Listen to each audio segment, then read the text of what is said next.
Hello guys, welcome back to another video. I hope you're all doing well. My name is Jane and in this channel we talk about fragrances. So today I will feature 6 ZARA fragrances, all female targeted fragrances, that is, as cheaper alternatives to popular designer perfumes.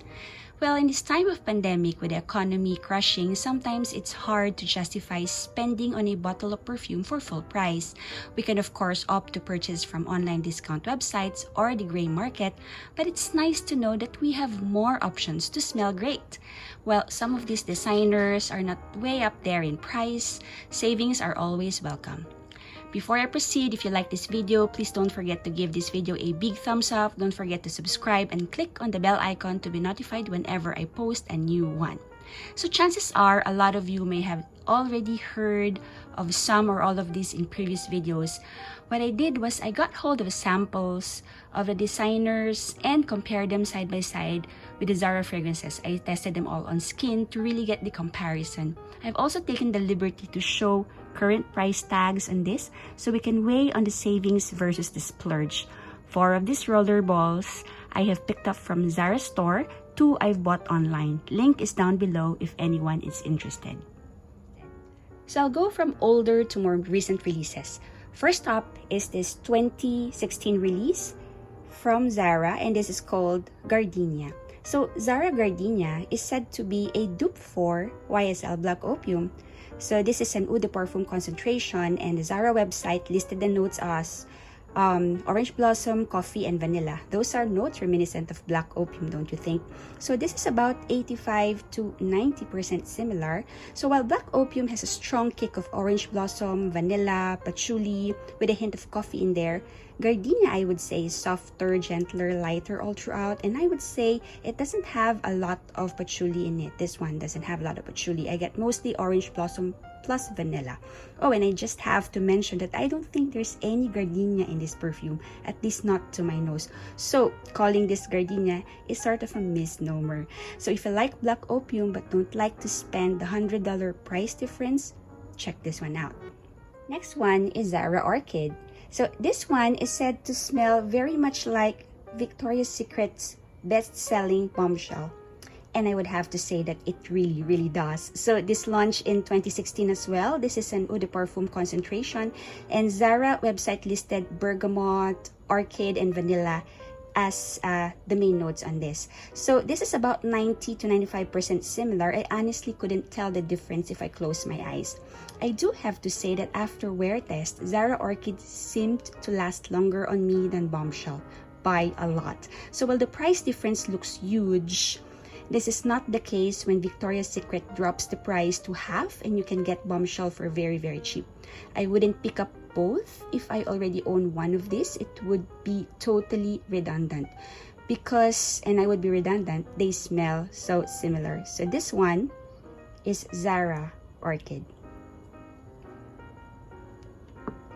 The next one over here, ZARA Lightly Bloom, is said to be a dupe for Miss Dior Blooming Bouquet. So this one launched 2 years later in 2018, and this has lotus flower, peony, and musk. Very much similar to what Blooming Bouquet has as well.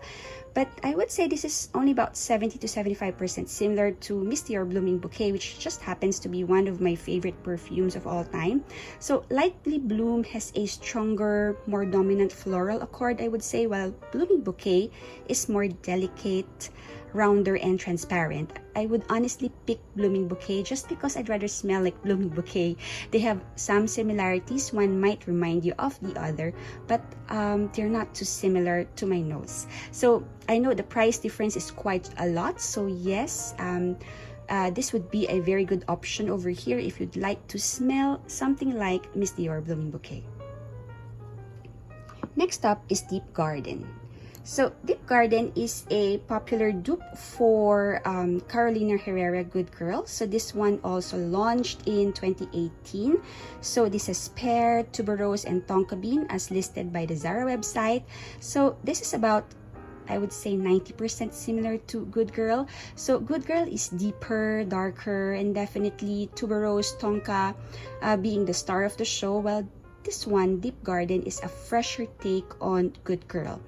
if I may say so. Not necessarily lighter, but definitely fresher. It still is very white floral dominant, and although they didn't list this note on their website, I get more orange blossom with tuberose, jasmine, and tonka from Deep Garden. Maybe it's the paracord giving off that orange blossomy scent. I don't know, maybe. I personally enjoy Deep Garden more. As you can see from the dent I've made on this bottle, I feel like it's generally more wearable in the daytime, but generally more wearable any other time. I just have a problem with longevity on this, but hey, for the price difference, who am I to complain? So this is Deep Garden. The last two are EDTs and more recent releases as well. So this one is Gourmand Addict.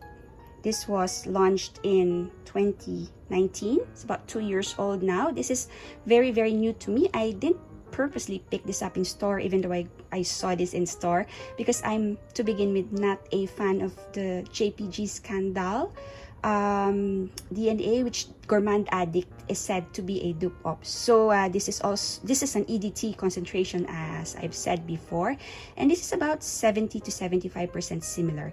And I say that because Scandal is definitely thick, deep, and syrupy, while Gourmand Addict is, how do I say this, a sort of barely touching Scandal on top. It is like a daytime Scandal, a Scandal minus the syrupy thickness. But if you like the depth of Scandal, you're going to feel sort of cheated with Gourmand Addict, because it took away the honeyed soul of Scandal, I think. So I may sound a little bit ridiculous now, but yeah, that's my best take on the comparison of these two fragrances. So let me know down in the comments if you have tried them side by side and found this to be true.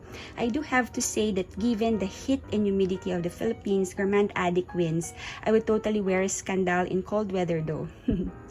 And we're down to my last ZARA roller bowl.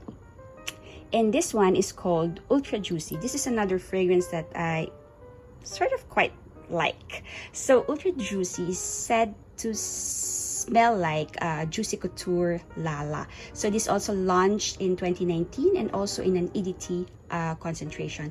The ZARA website listed notes as pear, gardenia, and creamy musk.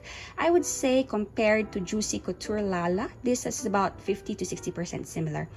This one, Ultra Juicy, is definitely juicy and fruity, less floral. Couture Lala is less fruity than Ultra Juicy, smells more of white floral in the mid to dry down. They both have this fresh, shampoo-y quality to them. Also, very, very warm weather appropriate. Both of these scents will appeal to a younger feminine crowd, in my opinion. I do think, though, that they're not too similar. Maybe Ultra Juicy smells a little more like the Juicy Couture's, other Juicy Couture fragrances. Unfortunately, this is the only one I have to compare with. Do check Ultra Juicy out if you're into fruity floral fragrances. Now, if I were to rank these in order of preference, these three are my top 3 favorites. The first one is Orchid. Not only is this smell super close to Bombshell by Victoria's Secret, but this one performs better, way better on my skin. Next one is Ultra Juicy. I just love the scent profile of this. This doesn't really smell like Juicy Couture Lala in my opinion, but something about the good elements of Juicy Couture is in this. And then the last one, as you can see from the dent I've made on this, is Deep Garden. I would say this is tuberose I can wear. Least favorites are Gourmand Addict, Lightly Bloom, and Garden. I actually do prefer the original ones that they're duping, as well as maybe I don't really prefer the scent profile that they represent. Performance, I would have to say, is not the best on all these, regardless if it's an EDT or an EDP. Performance to me is comparable to, say, like a body mist, about 1 to 2 hours in this weather. So projection and sillage, this may project on initial spray, but they generally sit close to the skin. I actually really hate the roller balls on this 10 mls. I wish they just come in spray nozzles for this size, just because I think spraying is more hygienic and easier to use in general. But overall, I think ZARA fragrances are a good starting scent. Whether they are designer smell-alikes or standalone fragrances, these are really good options if you're not looking for super beasts and long-lasting fragrances.